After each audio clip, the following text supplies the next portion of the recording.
Okay, so now it's time to get down to the really serious part about taking some pictures of a gloriously good looking model. So I'm going to introduce you to Elle, who will be modelling for us in this first session. And the first session is pure glamour in a white studio, as sort of in the style of page 3, which I think is a very popular style that's lasted a very long time, and it works for us. So to begin with, we'll get the lights set up as we did before, but this time we'll be doing it with Elle in the paint frame.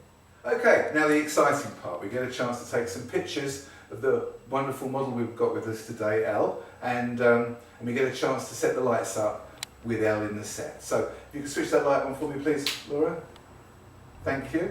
Okay, so my light meter is set at 125 100 ISO. Now I stand back out the way, so I don't want to block any light falling onto Elle, and I hold the light meter. If you'd like to, there we go.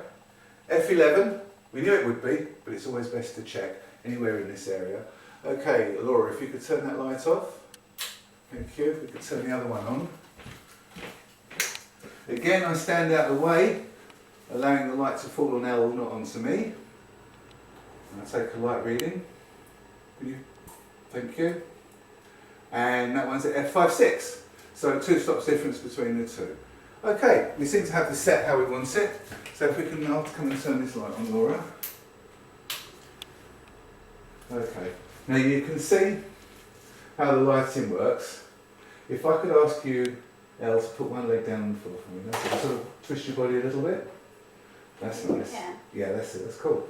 And yeah, so you can see how the lighting's falling onto her. We have nice light and shade here, and some light and shade on her leg, and some light and shade at the side. So it's a good position to start. It's not a flat picture. We've got some nice modelling, so I think we can make a start.